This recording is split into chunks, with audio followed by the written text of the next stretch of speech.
The muscular system works alongside the skeletal system to perform a number of your body's functions. For instance, the skeletal muscles are an elaborate network of muscles that are mostly connected to bone that cause your skeleton to move upon those contractions. Muscles also perform vital life processes. For instance, the beating of your heart is a vital life process to circulate blood through your body, and the heart is composed of a kind of muscle called cardiac muscle tissue.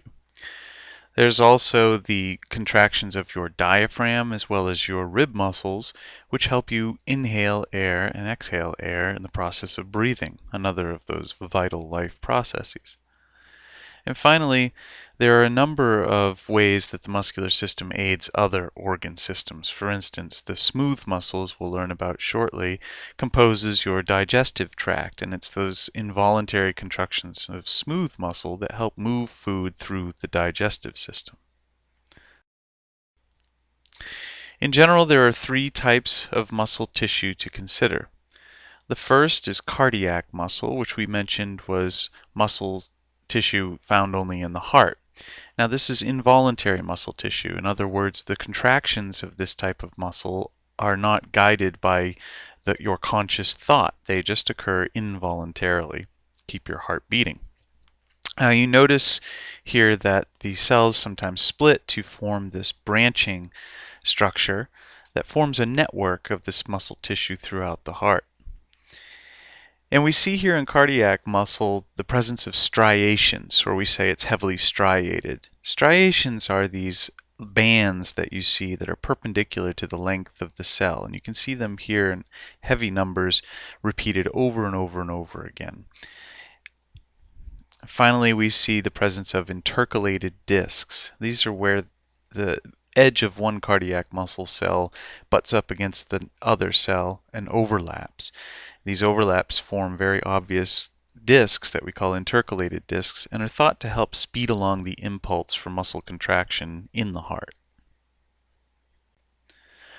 Smooth muscle is a very different appearing kind of muscle tissue. This is also involuntary muscle tissue and often occurs in these large, broad sheets of muscle tissue, which are composed of individual spindle-shaped cells. Again, these sheets you can think of as the sides of your esophagus or your small intestine, the muscle layer that makes up those visceral organs that you don't control the contractions over. As you can see, there are no striations. It's hard to even pick out an individual smooth muscle cell here because they all sort of taper into each other. But again, no visible striations on the smooth muscle tissue. And finally, there's skeletal muscle tissue. Now, this is a very distinct kind of muscle tissue that is attached to your bones, the skeletal system, thus the name skeletal muscle. And this is the kind of muscle tissue that you can voluntarily contract, for instance, to move the bones of your body. And what you see here is that each cell of the skeletal muscle is very long, and we call each of these cells a muscle fiber. And each of these cells is heavily striated. We see lots and lots of striations, for instance, up here, over and over and over again, heavily striated, as well as the presence of multiple nuclei within each cell. During embryonic and fetal development in the womb, these cells merge together and combining their nuclei to form these very, very long, ropey kind of muscle fibers. So let's take a closer look at skeletal muscle to view the muscle contract. So let's take a look at skeletal muscle structure using the biceps brachii. This muscle is composed of a series of long cylinders that you can see here. Now each of those cylinders itself is a bundle of muscle fibers or muscle cells. And then remember those long, skinny skeletal muscle cells. And that's what we see here. So if we take a closer look at each one of those skeletal muscle cells, we see a number of structures inside. First, we see that the cell itself is wrapped in a cell membrane. We see the multiple nuclei of the skeletal muscle, and we also see the synapse with a motor axon. Remember, these muscles are stimulated by nervous impulses coming from a motor axon. Inside the cell, the most prominent feature is a number of these long bundles of protein called myofibrils, and we'll talk about a myofibril in more detail in a moment. Now, with a muscle contraction first begins by the action potential arriving from the motor axon, which stimulates a release of calcium. So, of course, energy is required for a muscle contraction, but also the cation calcium is required as well, and that flood of calcium starts the process. So inside the skeletal muscle cell, again, we see a number of these long bundles called myofibrils, and those are strands of protein. They're composed of many strands of the proteins myosin, which is a motor protein, and actin filaments, which recall are part of the cytoskeleton of cells. So these long strands called myofibrils are crammed inside each of these skeletal muscle cells. And then we further distinguish the sarcomere, which are individual parts of each myofibril, composed of the overlapping myosin and actin proteins. So each of these sarcomeres is an individual contractile unit, which will cause the myofibril overall to contract.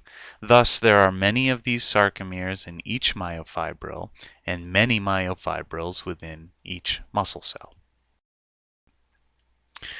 Okay, so let's take a look at the contraction of a skeletal muscle cell. We see here one sarcomere with the overlapping actin and myosin proteins. Incidentally, these regions of heavy overlap alternating with more sparse overlap is what gives rise to the striations we see so heavily in cardiac muscle and skeletal muscle tissue. Now, if we take a closer look at the motor protein myosin, you'll see that it's arranged with a number of these heads that are exposed, these myosin heads. And these heads will attach to binding sites on the actin filament and thus pull the actin filaments together for a contraction. We can see that here in this animation, where the myosin head is attaching to the actin filament and completing what we call a power stroke, pulling that actin filament past the myosin filament in what's called the sliding filament theory of muscle contractions. Incidentally, notice the little yellow ball that comes into the upper right of this animation. That is the calcium, and you can see how the calcium is binding to a protein that opens up the attachment site for the myosin, and that's the role of calcium in the muscle contraction. ATP, of course, is needed to guide the power stroke of the muscle contraction. So what we see is that both sides of the sarcomere are pulled together by the pulling of that actin filament, and overall this causes a contraction of each myofibril and thus a contraction of each muscle cell.